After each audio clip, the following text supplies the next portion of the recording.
Hi, in this video I want to talk to you about eggs and how they are not created equal.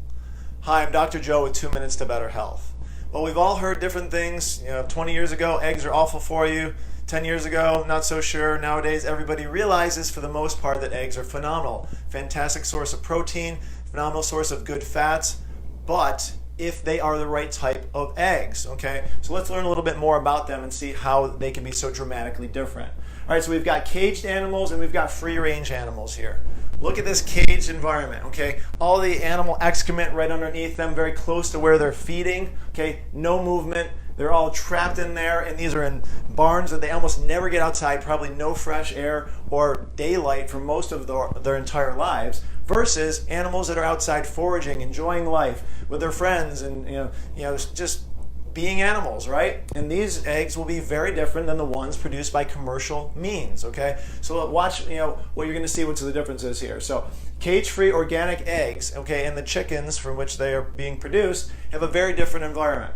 Cage-free, fresh air, they have exercise. That's huge, okay? If you're getting fresh air and exercise, you're building a healthier body. The chicken and the health of the chicken dictates the health and the quality of the eggs and the nutrients in it. These cage-free eggs, okay, the chickens don't get GMO corn. GMO corn is genetically modified corn and grains. Those things are awful for us to consume, but if chickens and animals are eating it and then we consume that, then that's getting into us. And there's also pesticides, herbicides, animal waste that's very close to their food. They're consuming that. Okay, antibiotics are in the feed, so they don't give direct antibiotics to the animal if they get sick. They pretty much say that in a lot of the labeling. However, they'll put it in the feed. Then when the animal eats it, they're getting that anyways. It's just not directly being injected into them. So when you're consuming that, these things are being put into the eggs. Not a good thing to do at all. So we're talking about toxicity awareness here, folks. Eggs is one of those things that can definitely contribute to toxic burden on a person over a person's lifetime. I have like 2 every morning.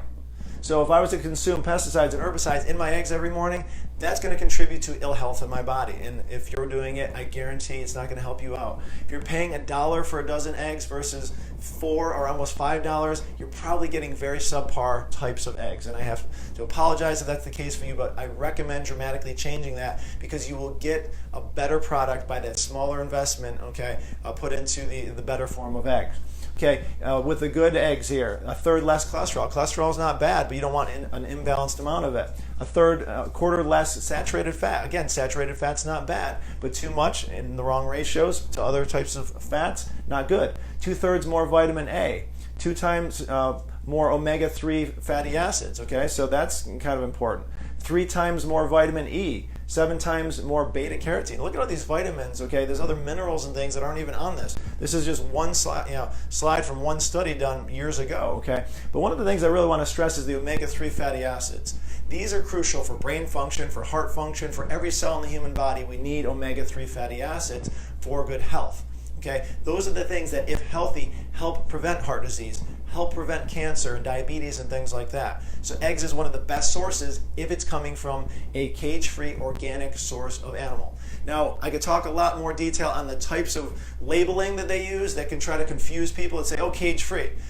Well, they might be out of a cage, but they might be in a barn where they don't even have 2 feet to walk in any direction, okay, and they're just throwing a bunch of food right in the center of it, which can still have all these things. There's cage-free organic. There's pastured cage-free.